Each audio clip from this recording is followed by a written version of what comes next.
Mike. What's new? Got anything for the afternoon edition? No, nothing new. Tell King his nemesis is out here. Now, Miss Logan, maybe you'd better drop back a little later. Cap Street's tied up on a very important case. That's all right. An important case, huh?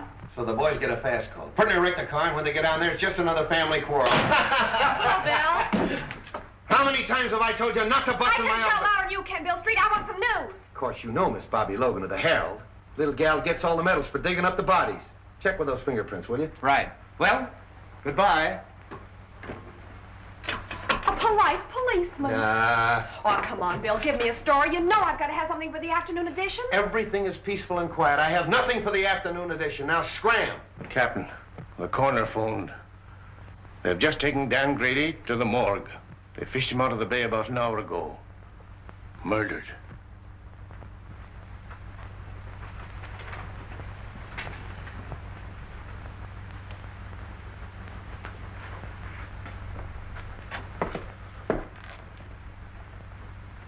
Oh, he's going to take this pretty hard, Mike. Sure. Him and Dan was just like brothers. Yes, I know.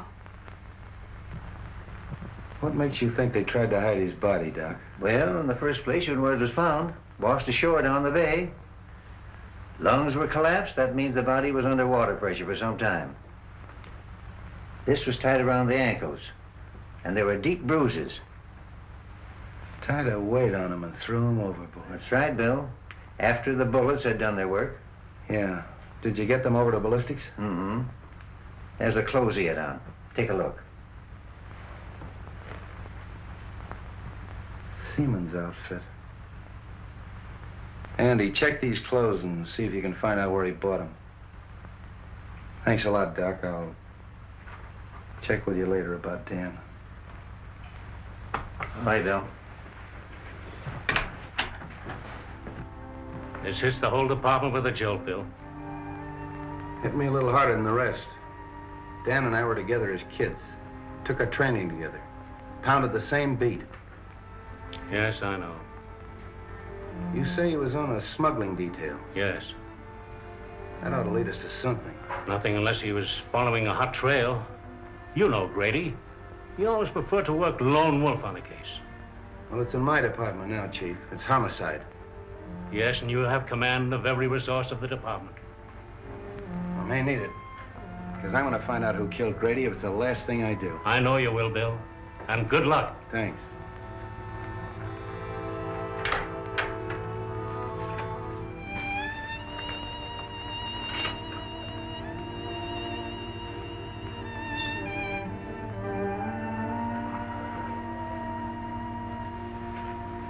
Gee, Bill, I'm sorry. I wish I could help. Thanks, Bobby. It's funny, but somehow I can't realize it. Does his wife know? Molly? No, not yet. Poor kid. Say, you can help me at that if you want to. Of course. Anything. Go on out to Molly's and break it to her as easy as you can. She doesn't know me very well. You're the one to tell her. Oh, it's a woman's job. Okay, Bill.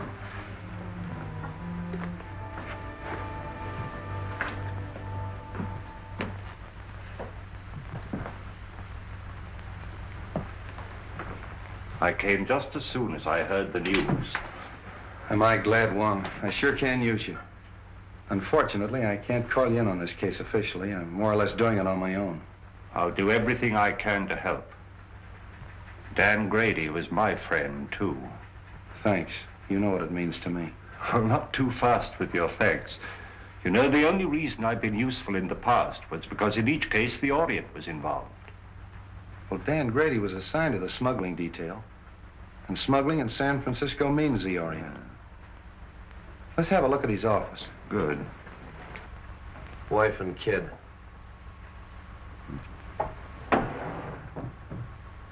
You say he was working on a smuggling detail?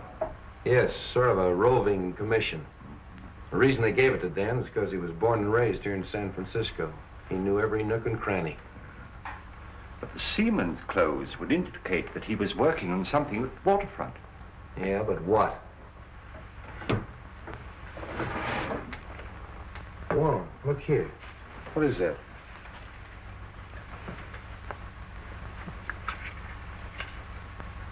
Why, that's a rare piece of emerald jade, as fine a specimen as I've ever seen. Carved in the fashion of the Ming Dynasty. Why, the art of that carving has been lost for hundreds of years. This piece is worth $2,000 or $3,000. Really? Dan was sure working on something hot. Probably that's why he was killed.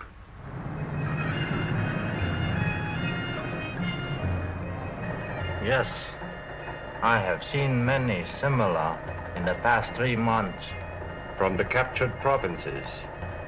Even so, from the ruined temple of Laoji, is it not so? Torn from their settings by alien hands. Even young China would not use such methods to win its wars. Where did you obtain this? It was in the drawer of the desk of the policeman who was killed. A policeman? A good man. Can you help me? A store called Belton's is on Market Street. There, a wise man could become more wise.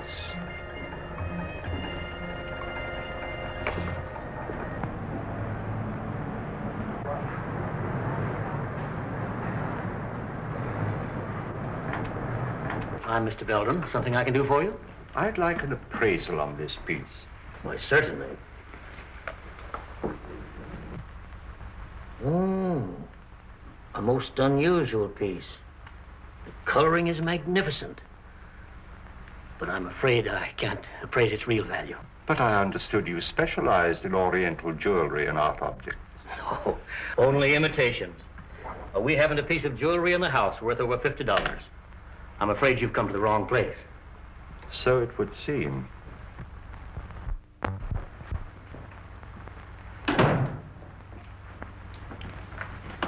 Morning, Dan.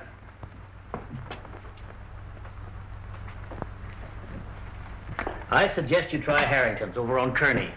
They handle that class of merchandise. Thank you for your time. Not at all. I'm sorry I couldn't help you.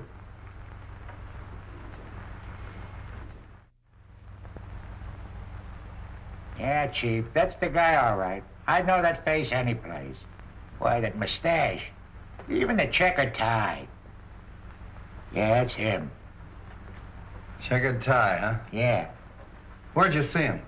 On the bus going uptown. What time was it? 12 o'clock noon. 12 o'clock noon, huh? You don't say. Yeah. At that time, he'd been lying dead for 3 hours in the morgue. Yeah? Yeah. Why, they sworn on a stack of Bibles that was the guy. Sure, I know, Mr. Unifer. We all make mistakes sometimes, so thanks for coming in anyway. Oh, not at all, Inspector. Not at all. Say, maybe it was the guy's double. Yeah. You know, they say every guy's got a double. Sure. Even me. Sure. Even you. Yeah, sure. Mike, get Bobby Logan on the phone. Yes, sir. Market 6400. Hello, Bobby. I was just trying to get you on the phone. Oh, are we going someplace? Yeah, you're going someplace. If you ever pull a bright idea like that again. Well, what's the matter with that? Somebody might be able to give you a lead. Somebody might be able to give me a lead. I've had every crank in San Francisco in here this afternoon. Yeah. Logan doesn't answer. Where do you think I ought to look for her? Try my office. Huh? Every one of them has seen Dan Grady in 5 different sections of the city at the same time. Well, but it... But nothing. Did you see that guy that just went out of here? Yes. He was on the bus today at noon with Dan. Well, that's silly. Of course it's silly. But I've had to talk to those goofs. That's what your idea's done. Wasted my whole afternoon. Yeah, Mike. A gentleman out here says he saw Detective Grady. What? Miss Logan will interview him. Well, did you hear it? Just faintly. Go on, he's your witness.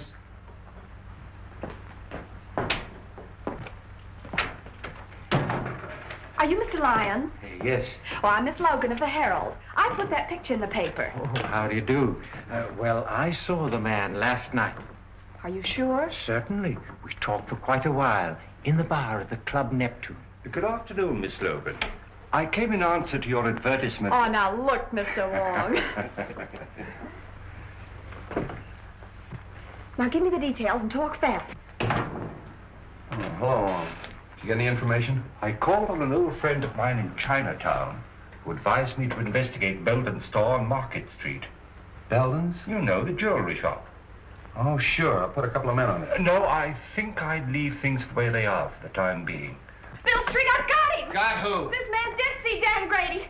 Now, look, Bobby, we've been all through that. But this man is positive. All right, if he's so positive.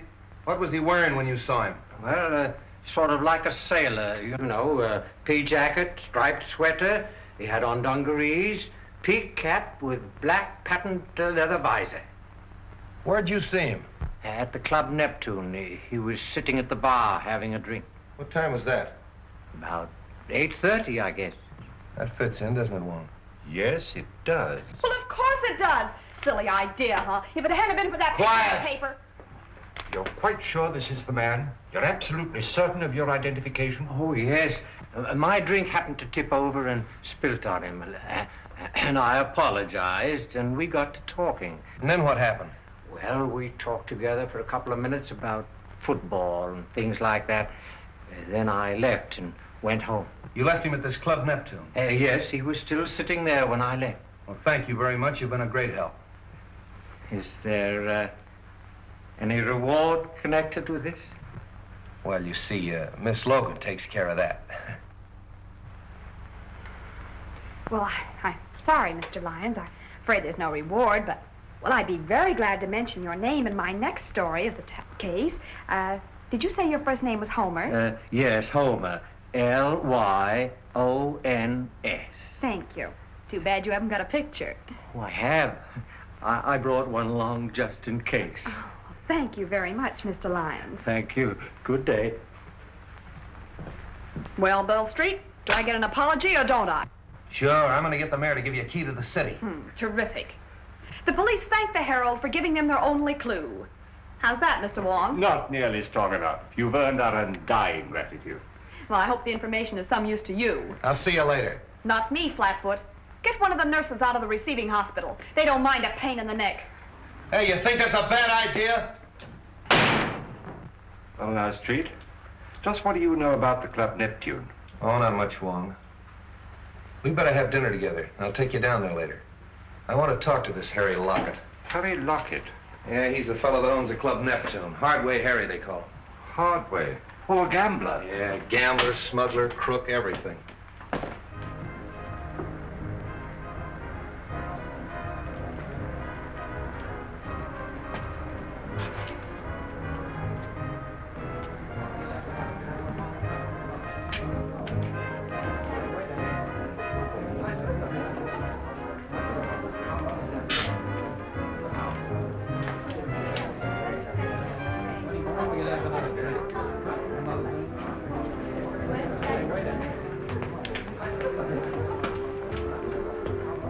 Anything new?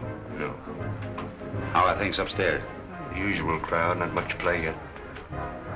Has Tanya come in yet tonight? No. I want to see her when she comes in. Okay. Well, then. Get it.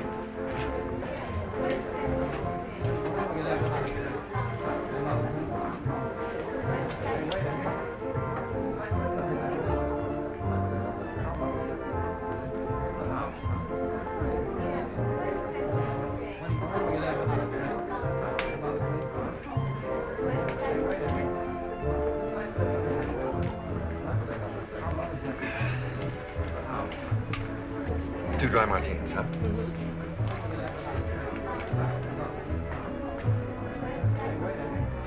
Well, don't you recognize anything?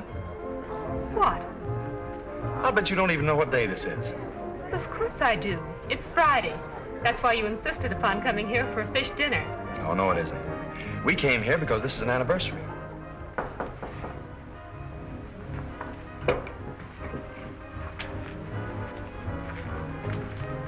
Who is it? Tanya's here, but she's got young Bellin with her. Huh. She's starting that over again, eh? Bring her in here. Okay. Listen, Tanya. I've been lying awake nights planning our future together. I realize that I haven't much to offer you, but I'll try awfully hard to make you happy.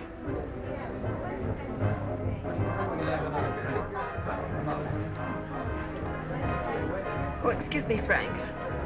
I think I better go fix my makeup. Surely.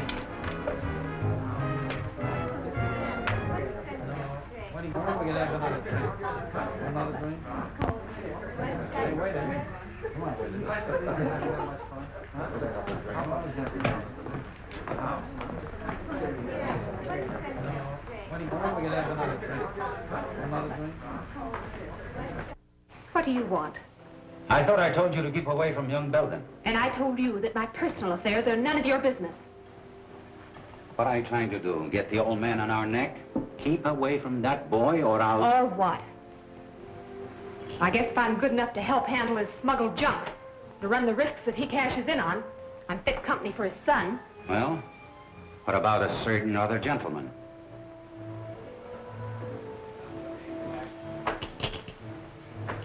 Frank Belden wants to marry me. So, he's got it bad, eh? Wait until his old man hears that. If you open your mouth to make trouble for that boy... So blow me down. You have really fallen for it. Maybe. Or maybe it's just the novelty of finding someone who's decent and on the level. Come on, have some sense. Get the boyfriend out of here and keep him out. We're not in any spot to invite trouble, girlie.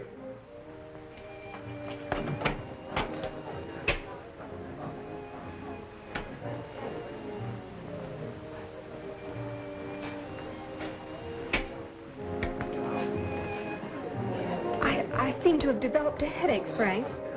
Maybe it was the drink. Oh, I'm sorry. Well, maybe some fresh air will do you good. Shall we take a drive? Yes.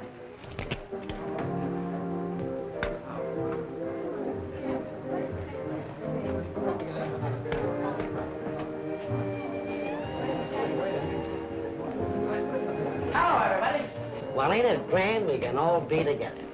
Tommy, give me my usual. You know, the good old double. Well, I know you. You're Logan of the Herald. Don't you remember me? I'm the guy you wrote about in that automobile accident. You know, in those days, I was a drinking man. Aren't you going to have your dinner? What dinner? The one you ordered. I ordered dinner? I'm sure you did. Well, skip it. You know you can handle your drinks better if you have something to eat. I think you got something there. Don't go away. You know, I always forget to eat when I go out stepping. I'm awfully sorry. Oh, that's all right.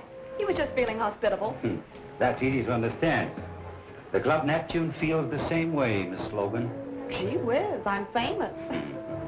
Who would recognize that pretty face of yours if they read the Herald? I'm Harry Lockett. I'm very glad to meet you. I've heard a lot about you and your Club Neptune. So it seems, judging from today's Herald. You don't sound pleased. I'm not. I don't like that publicity. You don't? No. How about a little chat in my office? Why not?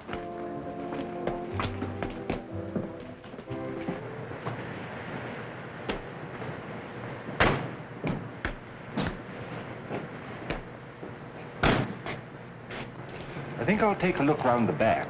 All right, I'll see you inside.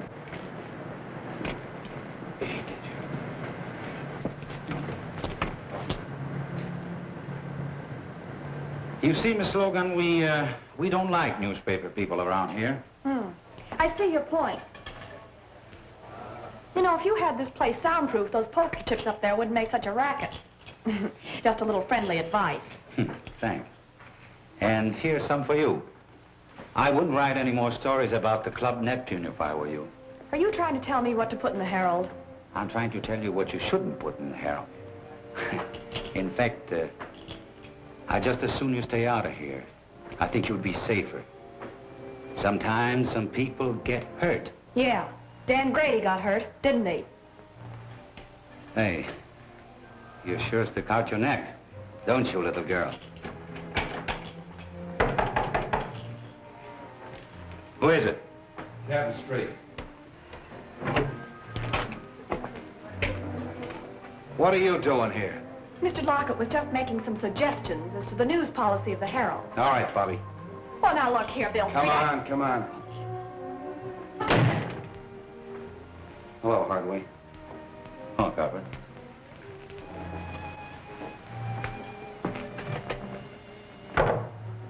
Have a drink? No, thanks.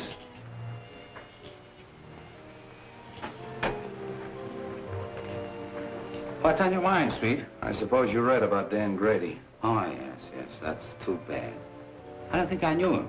I thought everybody on the waterfront knew Grady. He was on the smuggling detail. It's funny you didn't run into him.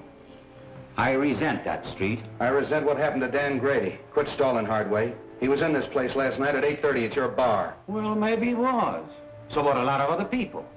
We had a big night last night. And nobody saw Dan Grady. None of my boys did, because as soon as I saw the papers, I asked all of them. You can talk to them yourself. Maybe I will.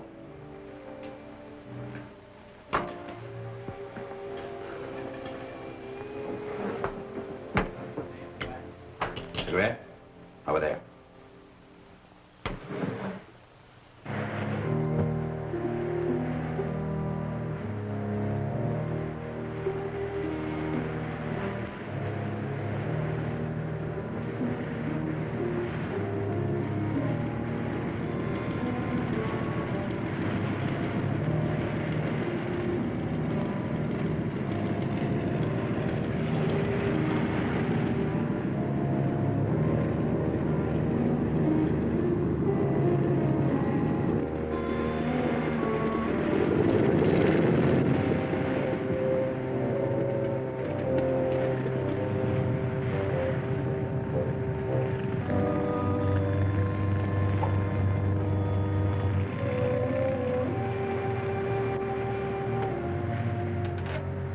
I don't pay any attention to me if I seem a little tough. Dan happened to be a pal of mine. His body washed up on the beach this morning. Been in the water for 12 hours.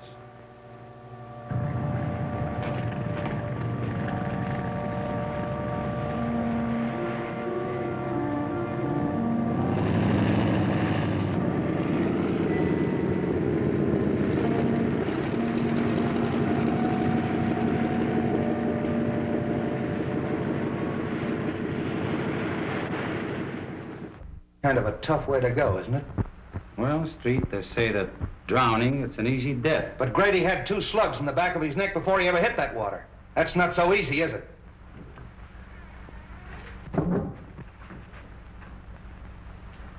Well, Street, if there is anything I can do for you... Open that door. Open that door.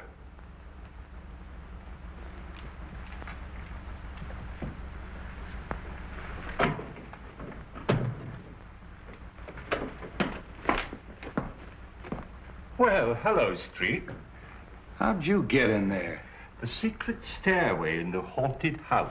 Secret stairway, my eye. Those stairs were there when we bought the place. But they still serve a very useful purpose. This is Hardway Harry Lockett, Mr. Wong. Oh, the Chinese copper. Precisely, Mr. Lockett. The Chinese copper. But to return to our secret stairway, I'm afraid we scared one of your callers away. Evidently, he didn't care to meet my friend, Captain Street. Seafood is our specialty, Mr. Wong. That was probably Cap from the fishing barge. He saw I was busy and beat it. That very adequately describes his exit. He comes in that way because he doesn't like to go through the cafe. Close to the... Slightly fishy, Mr. Lockett. Very fishy. Now get this, Hardway. If I find out that anything happened to Grady in this place, I'm going to tear it apart. If you ever do, I'll help you. Come on, Wong. Goodbye, Mr. Lockett. Goodbye, Mr. Wong. Oh, sorry. Didn't know you were busy. He's not. Because we're just leaving. I beg your pardon, but we've met before, haven't we, Miss... Seroba's the name, but we haven't met. I'm so sorry. Oh, now I know what prompted my mistake. I saw you sitting outside in a car with young Mr. Belden. What was he doing here? We had dinner here. Do you mind? Excuse the boys, Miss Sarova, but it's their business to be curious. This is Mr. Wong, the famous detective. And this is Captain Street of the San Francisco Police. Your head waiter says you found my compact. Yes, it's my desk. I'll get it for you. Drop in any time, boys.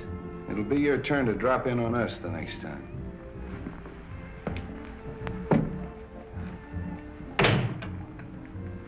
You're a help. Why in blaze didn't you get rid of Belden when I told you to? Well, I did. He must have seen us outside in the parking lot. What they want? You read the papers, don't you? What do you think? I think that dead policemen are bad medicine. I don't like it, Harry. Relax. They haven't got a thing on us. So Grady was here last night. What does that prove? That the party's getting too rough for yours truly. So, don't tell me Miss Sarova's getting jittery, huh? Sarova's getting out. Murder's something I don't want any part of. I'm through. Oh, no, you're not. When you're through, it will be because I tell you you're through. Are you threatening me? Maybe. Don't do it, Harry. I know too much. Things happen to people who know too much. Yes. They end up in the bay like a certain policeman.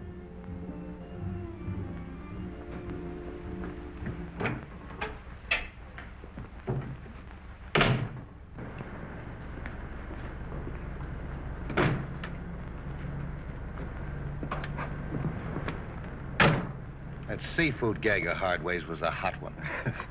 And the young lady who lost her compact. More seafood, eh, Street? I'll say. Well, what's her name?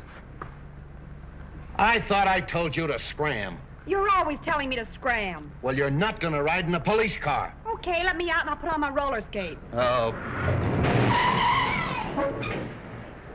I tell you, I don't like the setup. I don't like any part of it. When a dead copper spells trouble, and if this girl starts to talk... Yeah. Yeah, I think so, too. But this idea of mine is something entirely new in radio, Mr. Forbes. Nevertheless, I'm against continuing the program. But Forbes, Belden's has had a radio program for years, and it's been excellent advertising. Not excellent enough to keep you out of the receivership. I represent the creditors, and I cannot approve the expenditure. But, Mr. Forbes, I'm sure this new idea of mine will create a lot of interest. That means customers for Belden's. I can only judge by past performance, Mr. Griswold. Results have not warranted the expense. They all here? Yes. Oh, but, Mr. Forbes, this is a novelty, a complete one-act play in which I enact all the roles, male and female. You see, Mr. Forbes, impersonation is my forte. I think persistence is your forte. Well, I tell you, this is the type of program that's bound to create comment. Why not give it a chance? Just glance through this and you'll get the idea.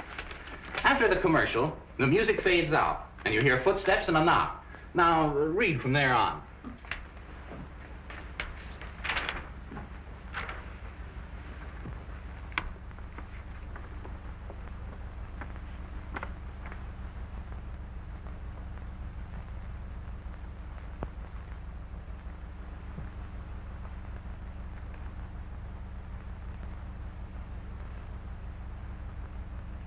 Pretty melodramatic, isn't it? But that's the kind of stuff they like nowadays, Mr. Forbes. The highly dramatic programs are the most successful. Suppose we try it for a couple of weeks. It wouldn't cost a fortune, and it might get results. Well, all right, we'll try it. Well, thanks, Mr. Forbes. I'm sure you won't be sorry. We go on from 10 to 10:15 tonight. I hope you're listening in. We will. Those bills are all right. I'll see you in the morning. Hello, Frank. Hello, Mr. Forbes. How you feeling, Dad? Oh, as well as could be expected, considering the fact that I don't have anything to say about my own business. When are you going to take me in with you? Not for a while yet. But, Dad, I've got to go to work. I've got to make some money. Isn't your allowance enough? No. I'm going to get married. Who to? That Sarova woman? Miss Sarova, yes. How did you know? I haven't taken my eyes off you completely. You've been out with that adventuress every night for a month. I wouldn't talk like that if I were you, Dad. We're both liable to be sorry for it. Besides, it won't change my decision. Frank, I won't permit you to wreck your life, to throw away your entire future for the sake of that scheming, unscrupulous... That's enough! I'm sorry you feel that way about it, Dad, but there's nothing you can do about it. You'll never marry that woman. Do you understand? Never!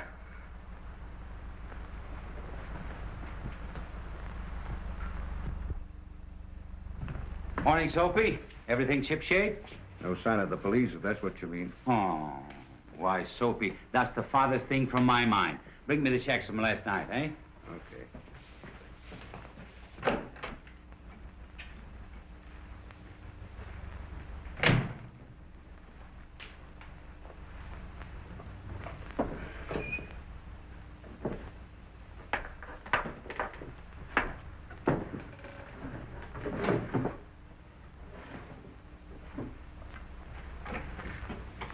Hey, have you been fooling around my desk? Me? Mm-hmm. Well, I wouldn't touch your stuff, boss. Something missing? Yeah, my gun. Gee, that ain't so good. When'd you last see it, boss? I don't know. Yesterday, I guess. I want to talk to you.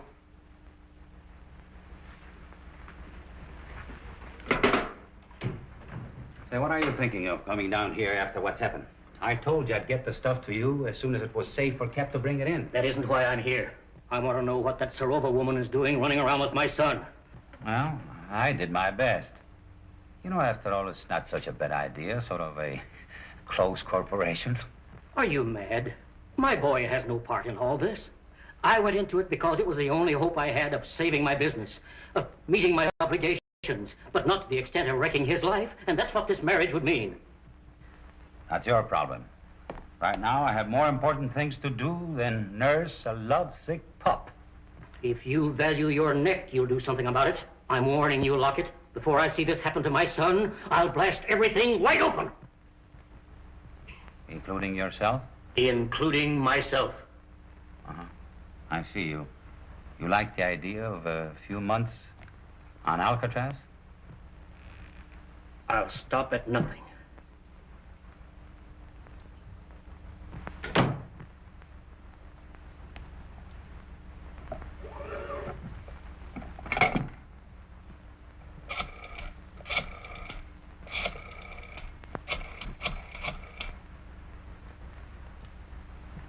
Hello.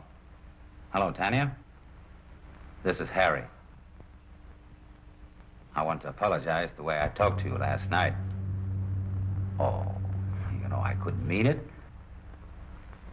We were both a little jittery and unreasonable. Now, listen, Tanya. I want to see you. I have to talk over something with you. I think you'd be interested. All right. I'll be in all evening. Goodbye.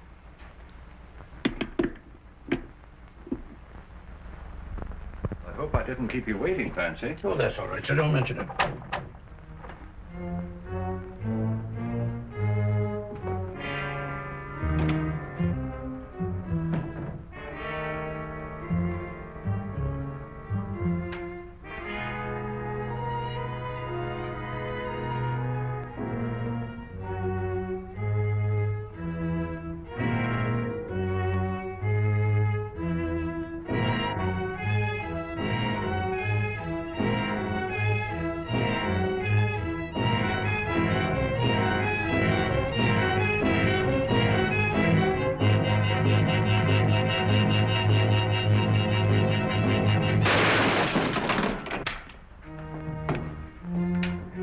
Mr. Wong! Mr. Wong! It's all right, Fancy. He missed me. Oh, I'm glad of that. Who was it, sir? I haven't the least idea, but the shot came from there. Well, we'll find out who that is.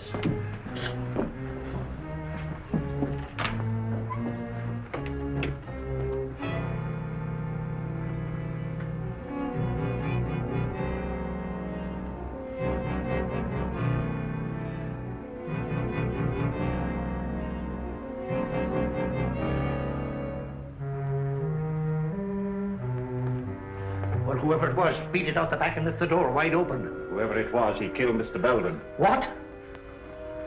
Oh, glory be! Get straight. Yes, sir.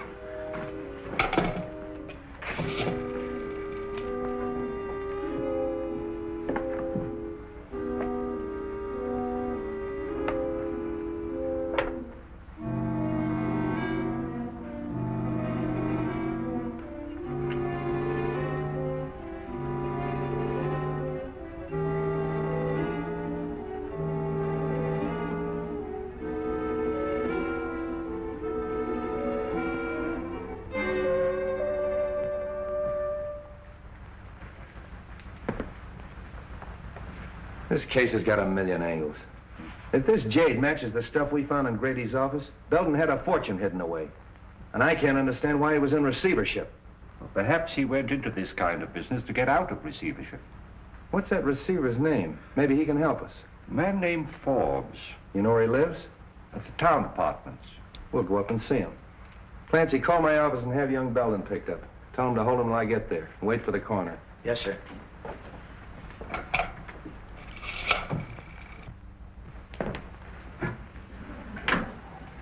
Good evening, gentlemen. We want to see Mr. Forbes, John T. Forbes. Who's calling? Captain Street of the police department. Ring 22, please. Captain Street of the police department to see Mr. Forbes. Yes, sir. Go right up, Captain Street. That's number 22. Captain Street? What on earth can he want?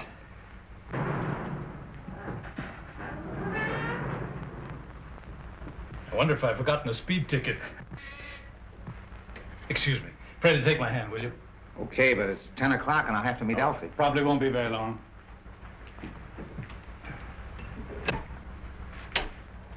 Captain Street?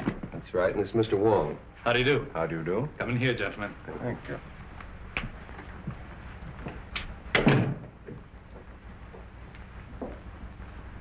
I'm afraid we interrupted your game, Mr. Forbes. Oh, that's all right. Sit down, gentlemen. I've heard a great deal about you at one time or another, Mr. Wong. I'm certainly glad to meet you. Thank you. Well, now, gentlemen, what can I do for you? Might as well come to the point, Mr. Forbes. Frank Belton, Sr., of the firm for which you're receiver, was found dead a half an hour ago in his store. What? Poor old Frank. I had no idea he felt so desperately about it. Of course, I knew his financial affairs were in bad shape. It was not suicide, Mr. Forbes. He was murdered. Well, this certainly knocks me out. I've got to have a drink. How about you, gentlemen? Thank you, no. Well, thanks. Murdered. Who found him? Give me more of the details. Mr. Wong found the body. Wong? Were you in the store? I was making an investigation of Belden's stock. I found this piece of jade worth at least $2,000 or $3,000. And there are several more pieces, too, just as valuable. I thought they carried only cheap costume jewelry. Could he have been concealing any valuable assets from me? That's exactly what we wanted to find out. I'd like to go down to the store and make a complete examination of that stock. Will that be all right? I think it's a good idea.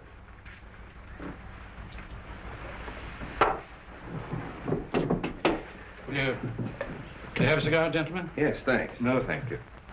One more thing I think you should know. That jade was smuggled. And one of our own men on the smuggling detail was murdered, running it down. And the trail seems to lead to Belden's store. Why, this is the worst thing I've ever heard. Excuse me. Hello? Yeah. It's for you. Thanks. Street speaking. What? I'll go right up. There's been a shooting on the floor above. Can we get out this way? Yes.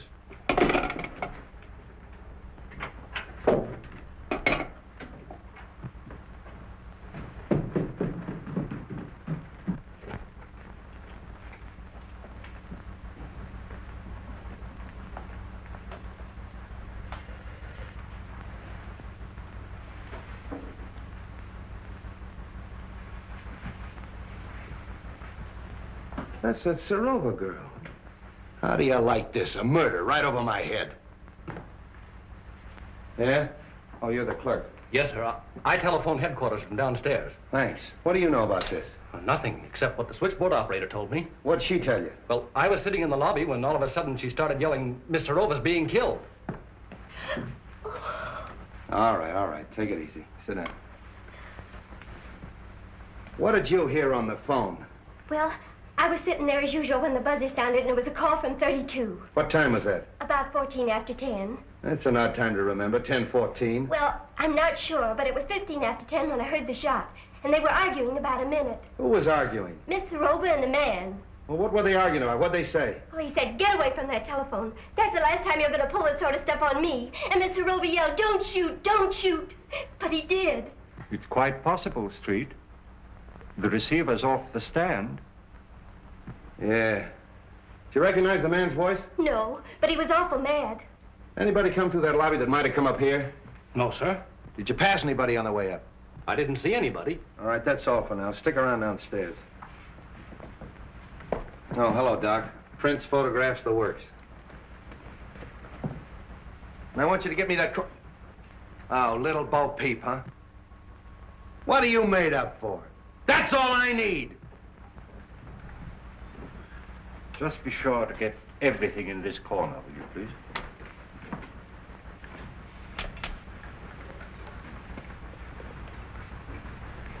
Hello, Ballard. What are you doing here? I thought I told you to tail Hardway. I was trailing him. I lost him in the traffic at 8th and Market around 9 o'clock. I've been looking for him ever since. That's wonderful. Get my office on the phone. Get me police headquarters. Hey. Remember the last guy we saw Soroba with? Hardway Harry. And he ditched Ballard an hour ago. That's our man. Just a minute. Hold it, Mike. Hello, Mike. Hardway ditched Ballard about an hour ago. 8th and Market. Yeah, I want you to send out a couple of men to have him... What? Hello, operator. Hardway Harry's been sitting in my office for the last hour. Operator. Get it off the phone! Come on, get off there. Put that thing. Hello, Mike. I want you to hold Hardway. I don't care how you hold him, hold him! Bill the maid. Will you stop? Well, Bill, the housekeeper... Will you quit picking on me? Mr. Wong, the housekeeper saw a man sneaking up the back stairs. Sit down. I'm sorry, who are you? I'm the maid on this floor. Well, where were you in this... She was looking in the door. Will you be quiet? You say you saw a man coming up the back stairs. I finished by 10 o'clock. I was going down the back stairs when he came in. Who came in? The young man. What young man? Mr. Belden. Belden Jr. He was in the habit of using the back stairs? Sometimes. Then he had his own key? Yes, sir. That settles it. Ballard, pick up young Belden. Good idea. That's all for now, thanks.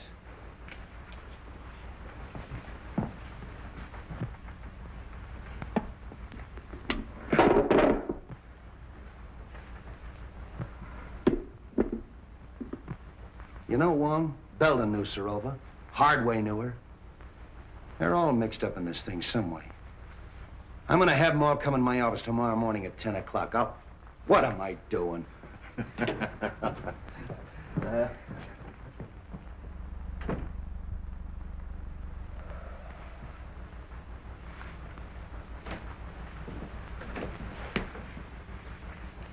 Sit down, Hardway. See who's out there, Jim. Well, how'd you do? Not bad. Have pretty good breakfast, you fellows, you know. Thanks for the cigarettes. Oh, we always take care of our guests. Who's out there? Knucci and Cap Anderson. All right, Jim. Couple of friends of yours.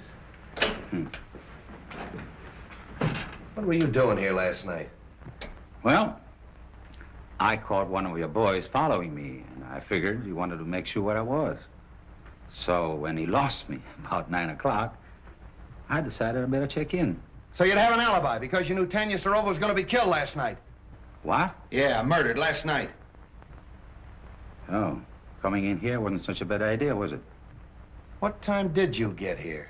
9:29 on the dot. Oh, got it figured down to the minute, huh? Yeah, you can check with the sergeant. I know. So? Hello, Wong. Oh, Mr. Wong, the Chinese copper. Look here, Street, you haven't got a thing on me.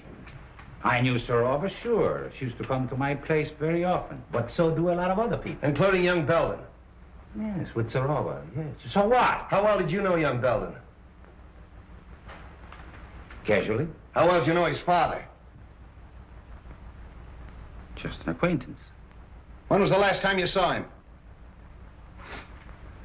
I saw him in my office yesterday. He came to pay his son's bar bill. And you had a little quarrel.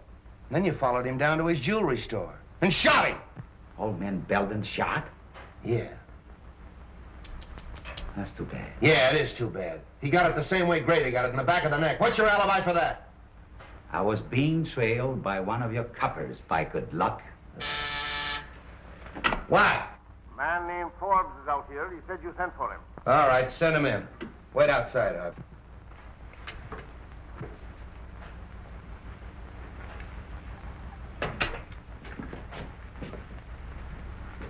Good morning, Mr. Forbes. You want to see me, Captain? Yes. You know Mr. Wong. Oh, yes. How are you, Mr. Wong? Forbes? We were kind of interrupted last night, and I'd kind of like to find out what you know about young Belden. Well, I'm afraid I can't tell you very much. Most of my dealing has been with his father. Well, what sort of a kid is he? Well, he's always struck me as being a rather nice sort of a chap. Quiet, well brought up, and... So you don't think for a minute that he had anything to do with his father's murder? Maybe. I do know he's mixed up in Sorova's death. Oh, I can't believe that, Captain. Why, it isn't possible. I'm afraid you're wrong. There's Belden, Captain. Picked him up in a quick lunch joint, having coffee. All right, sit down. Have you met Mr. Wong? Perhaps you met him last night. No, I've never met Mr. Wong. How do you do? We've been looking for you all night. Where were you? I don't know why the police should be interested in my movements. What's this all about? What were you doing in Tanya Sorova's apartment last night? Oh, we know you were there. The maid saw you sneaking up the back way. If I were you, I'd tell the captain all he wants to know. Well, I don't know what this is all about, Frank, but you're welcome to my legal advice if I can be of any assistance to you. For his father's sake, I feel that I ought to do everything I can to protect him. All right. But I still want to know what you were doing in Tanya Sorova's apartment last night at 10 o'clock. Were you there, Frank? Yes, I was there, but I didn't kill her.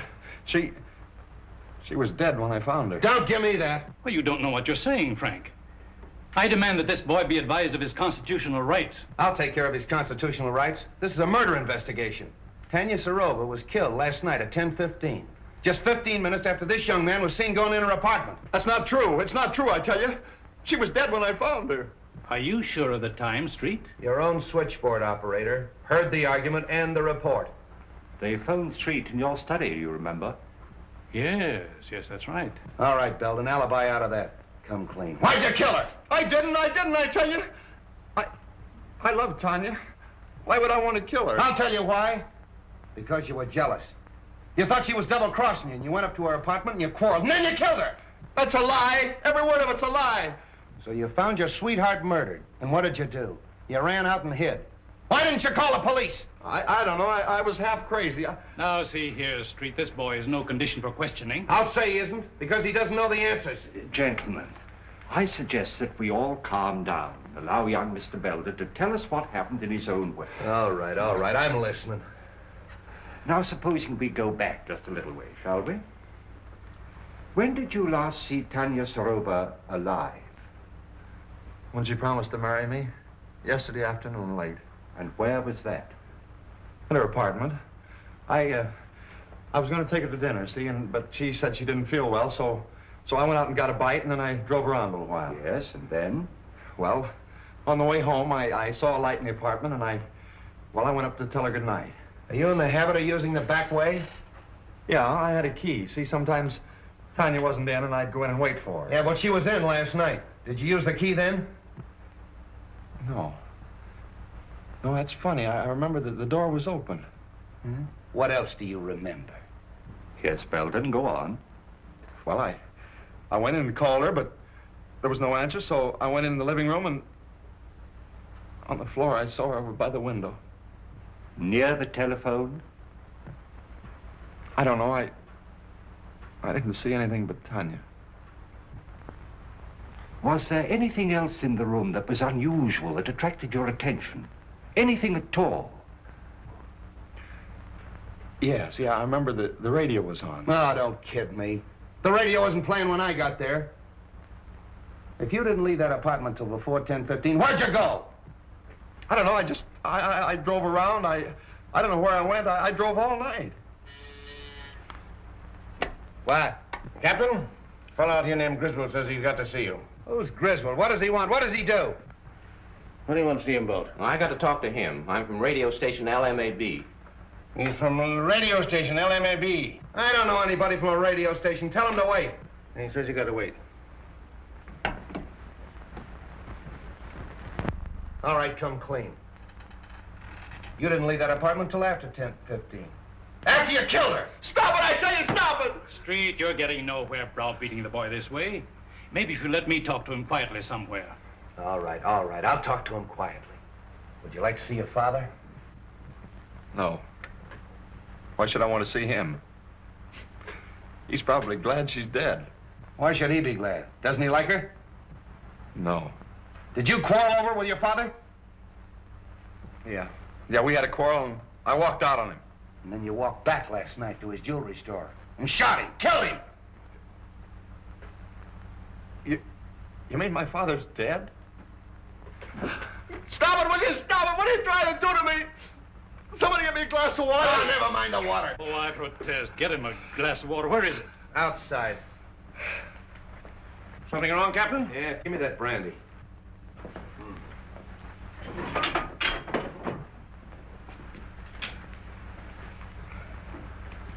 Now go and sit down. What do you want? Come on, what is this? Say, what am I supposed to do? Spend the weekend here? He'll get you. Mr. Hardway. The press. Yes, the press. What do you know today? Pardon me.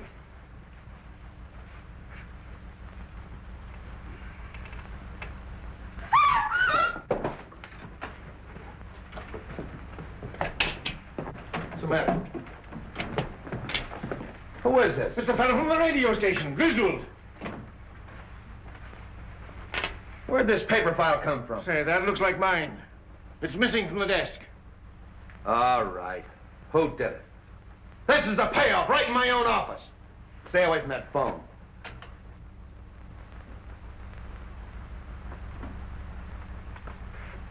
Start talking, Hardway. What, again?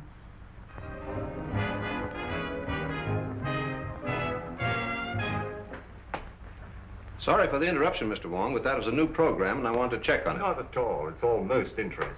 Yes, but full of headaches. Replacing Griswold is going to be one of them. I can quite imagine.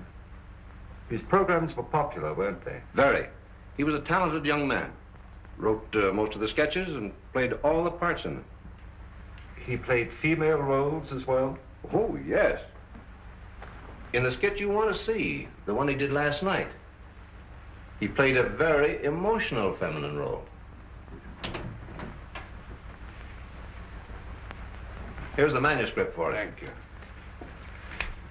This program went on the air sharply at 10 o'clock? Oh, yes. Radio works on split seconds. Every program is timed exactly. And it ran for how long? 15 minutes in all. The sketch went on at 10:01 and finished at 10:14. The balance of the program time was taken up with commercials. It's advertising. Would it disturb you if I turned on this program? Not at all. I've just finished. I'd like to take this with me. Oh, perfectly all right. Thank you very much. Goodbye. Goodbye. On the air, presenting for your entertainment the first mystery thriller in their new series of programs.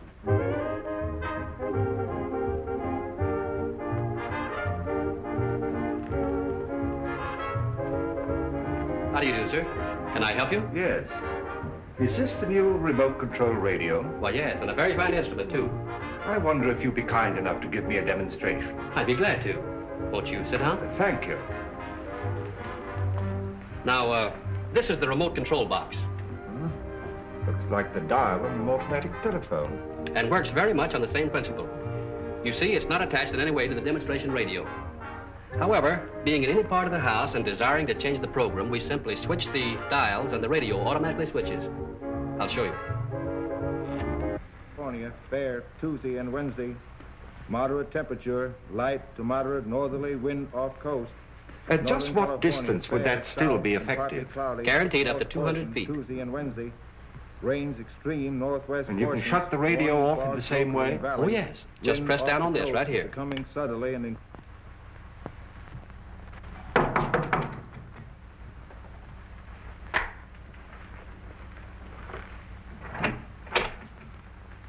What, again? Yeah. Didn't take long for that lawyer to get you and the boys out, did it, Hardway? Why should it? Say, listen, you can't hang that murder rap on any of us. Somebody killed Griswold, and 3 of you were there when it happened. Yeah, and plenty others. That office of yours was a close second to a railroad station. But what's this visit for? According to ballistics, the same gun killed Serova, Belden, and Grady. Mind if I check yours? You know I don't carry a gun. I haven't had one around here in years. Come on, search the place. You think if I had one, I would keep it here just to show? Looks like you're getting a little careless, Hardway. If that gun matches those bullets, it'll be too bad for you. Get that to ballistics. So you still think I killed Serova while I was in your office, eh? You could have farmed that rod out. Take him away. You're making a mistake, Street. Murder is not my racket. Maybe. We'll wait and see what that ballistic report says.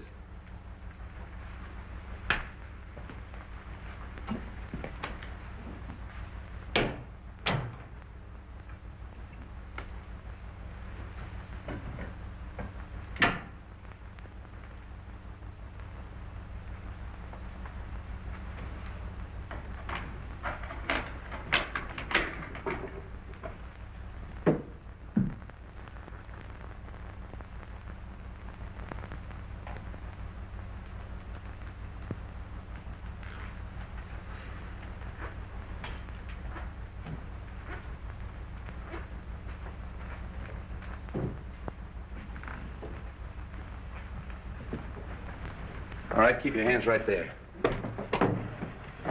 Turn around. Oh, Cap Anderson, huh? From Harry Lockett's fishing barge. So this is the seafood you supply this place with, huh?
This is Mr. Wong, Bessie. I'll be experimenting with the phone for a little while, so pay no attention if it rings.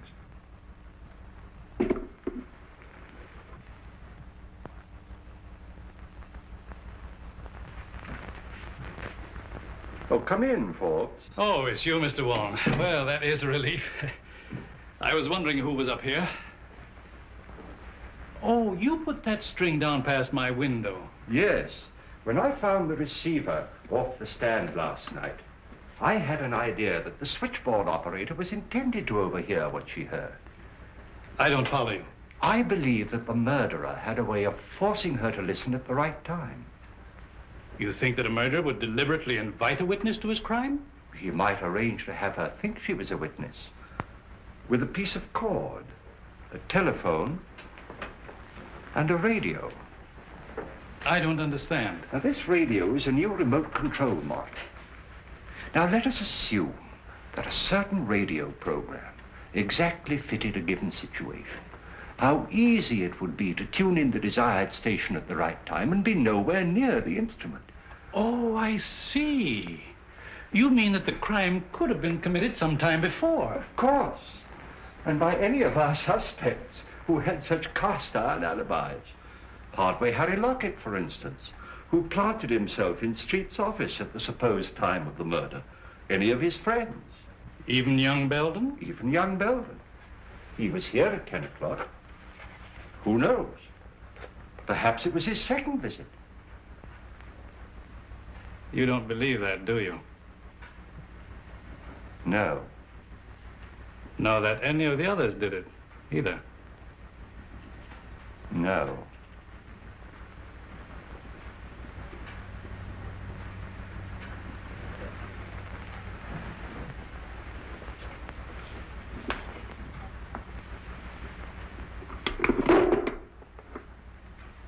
Is that what you were looking for, Mr. Wong? Yes. And you pulled the cord. When I went to get the drink. And when you reached for the cigars. I turned off the radio by remote control. Thank you, Mr. Forbes. Keep away from that telephone. Get over there.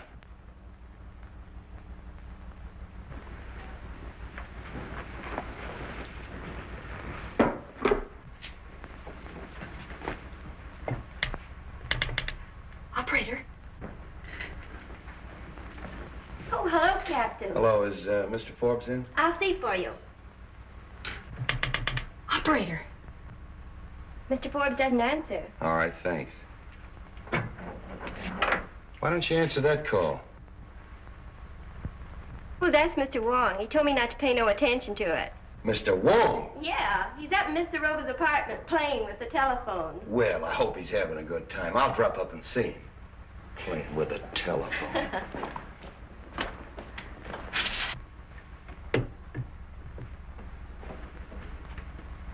I killed Grady because he was in the way, and Belden because he was getting ready to talk. Griswold when he recognized his own program, and Tanya Sorova because she knew too much. No, because she was leaving me for a younger man.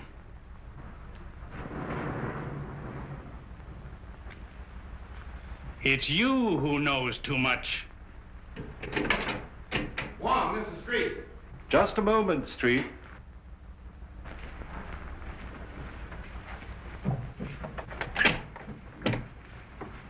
What are you doing up here? Get him up.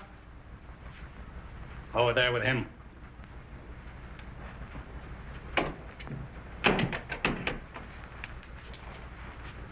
Well, the two of you. That makes it perfect. I suppose you'd like to have us turn around so you could give it to us in the back like you gave it to Grady. Drop that gun. Drop it, I say. Nice work, kid. Oh. Take him, Wong. Oh, Bobby. Bobby. Honey. Bobby. Yes? Oh, it's all right, Bessie. The experiment's over. You might give me the Herald, will you? Herald? You have a star reporter on your staff, a Miss Roberta Logan. She has just been instrumental in the capture of John Forbes, confessed murderer in the Dan Grady Sorova case. Oh, yes, this is a scoop.